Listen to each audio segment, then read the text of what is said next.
Welcome to back my channel smile learning. आज हम discuss करने जा रहे हैं चैप्टर 6 और इसमें से सिर्फ हम बुद्ध धर्म के बारे में ही पढ़ेंगे, क्योंकि फिर वीडियो जो कि है बहुत ही लॉन्ग चली जाएगी। इसलिए हम इस रिगार्डिंग 2 वीडियोस बनाई हैं जो आप देख लेना। एक में बुद्ध धर्म के बारे में बताया गया है और एक में जैन धर्म के बारे में बताया गया है।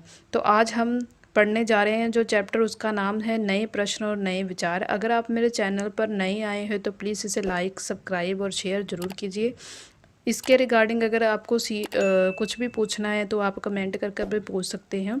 मेरी ये वीडियो आपको हेल्प करेगी इम्पोर्टेंस पॉइंट बताने में कि आप सीटेट में कैसे क्वेश्चन पूछे जा सकते हैं और एनसीईआरटी में से आपको क्या पढ़ना है।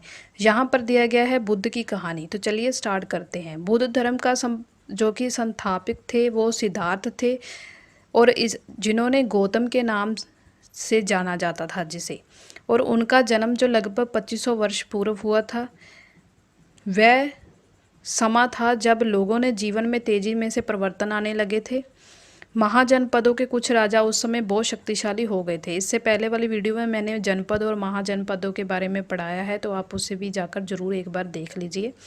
हजारों सालों के बाद फिर से भी यहाँ पर जो कि ये नगर उभरे। गांव के जीवन में भी बहुत बदलाव आ चुके थे। बहुत से विचारक इन परिवर्तनों को समझने का प्रयास कर रहे थे, जीवन के अच्छे अर्थ को जानना के चाह में थे। बुद्ध क्षेत्रीय तथा शक नामक एक छोटे से गण से जो कि है संबंधित थे। ये बहुत ही इंपॉर्टेंट पॉइंट है, इसे जरूर नोट कर लेना। युवावस्था में ही उन्हें ज्ञान की खोज में उन्हें घर के सुखों को छोड़ दिया और अनेक वर्षों तक वे भ्रम करते रहे। अब अन्य विचारकों से मिलकर चर्चा करते रहे। ज्ञान प्राप्त के लिए उन्हें स्वयं ही रास्ता ढूंढा। इसके लिए उन्होंने कहा, बोध गया बिहार में एक पीपल के नीचे कई दिनों तक तपस्या की। ये बहुत ही इम्पोर्टेंट पॉइंट है कि उन्होंने कहाँ पर तपस्या की, जहाँ उन्हें ज्ञान प्राप्त हुआ। इसके बाद वे बुद्ध के रूप में जाने लगे। सबसे पहले उन्होंने वाराणसी के निकट स्थान पर सारनाथ पर अपना पहली बार उपदेश दिया। ये भी इम्पोर्टेंट है, वाराणसी सारनाथ पर उन्होंने पहली बार उपदेश दिया। कुशीनगर में उनकी जो कि डेथ हुई और पहले का शेष जीवन उन्होंने पैदल ही एक स्थान से दूसरे स्थान की यात्रा की और लोगों को शिक्षा देने में भी वो व्यतीत जीवन उन्होंने किया। तो ये कुछ छोटे छोटे पॉइंट है जो बहुत ही इंपॉर्टेंट है। इसमें से क्वेश्चन बार बार पूछे गए हैं एग्जाम में। नेक्स्ट है, बुद्ध ने शिक्षा दी कि वह जीवन और कष्टों से भरा हुआ है और ये हमारी इच्छा और लालसाएं जो कभी भी पूरी नहीं होती हैं के कारण होता है। कभी कभी हम जो चाहते हैं वो प्राप्त करने के बाद भी संतुष्ट नहीं रहते और अधिक अथवा अन्य वस्तु को पाने की इच्छा करने लगते हैं। बुद्ध ने इस लिप्सा और तृष्णा कहा इसे, ये इम्पोर्टेंट है।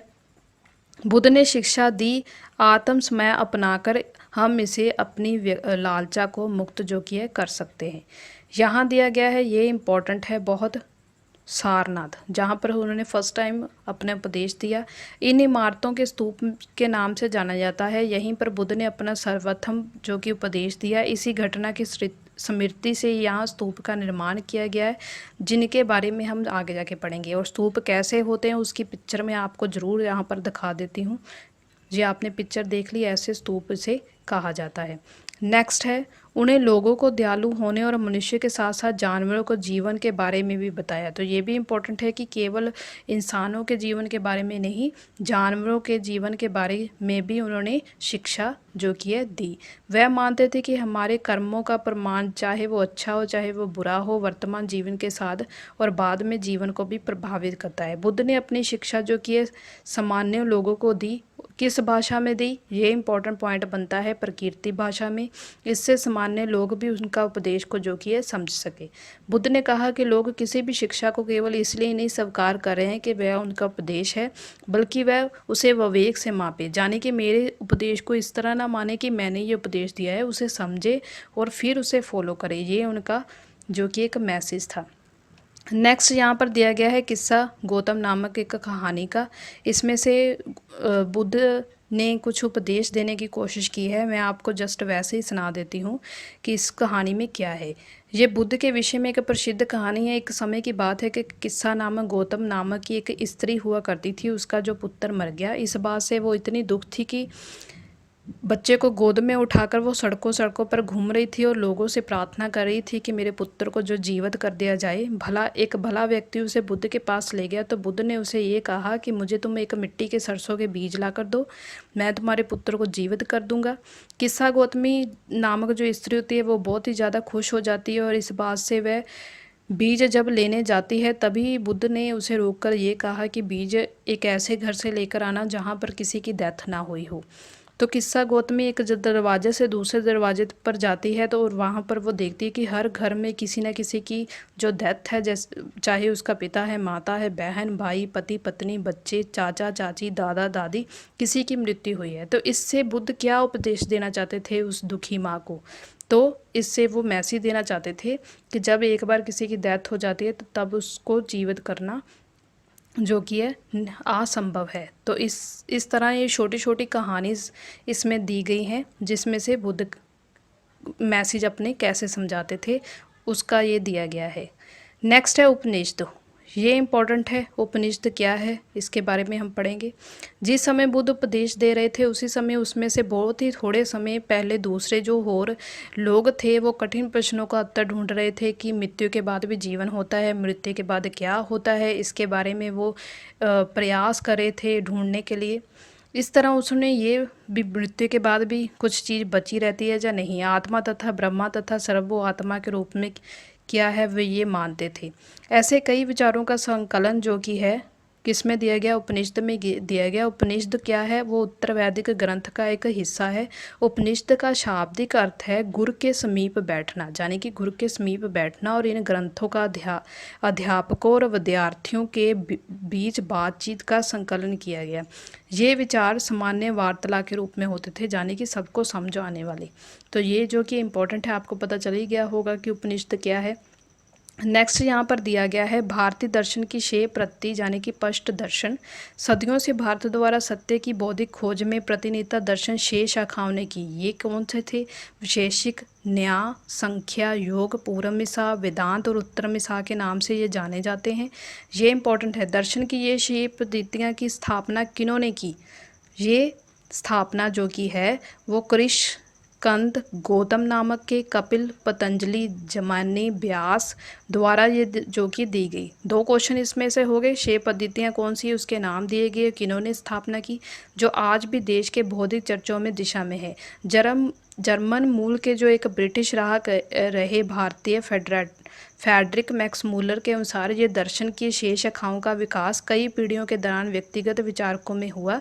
यद्यपि ये एक दूसरे से भिन्न दिखते हैं बट सत्य की इनकी समझ का धारमूल तालमेल जो कि दिखाई देता है। तो ये छोटे छोटे पॉइंट्स है जिसे हम अनदेखा नहीं कर सकते। नेक्स्ट यहाँ पर फिर एक स्टोरी बता दी गई। ये बुद्धिमानी एक भिखारी की है कि ये कहाँ पर दी गई है। इसका डिस्कशन जो है वो एक शेष योग्य उपनिषद नामक एक प्रसिद्ध उपनिषद की कहानी के आधार पर है। यहाँ पर एक शौनक नाम का और अभिप्रेतन नामक का 2 ऋषि थे और वो सर्वो आत्मा की उपासना कर रहे थे। तभी एक भिखारी आया और भिखारी ने उनसे पूछा कि क्या राजना मैं बहुत भूखा हूँ, क्या तुम मुझे भोजन दे सकते हो? तो शौनक ने कहा कि हम तुम्हें कुछ नहीं दे सकते। भिखारी ने पूछा कि आप किसकी उपासना करते हैं? तो अभिप्रेरित जो दूसरे ऋषि थे उसने बताया कि सर्वो आत्मा की हम करते हैं। तो उसने कहा कि इसका मतलब ये है कि सर्वो आत्मा संपूर्ण विषय में है।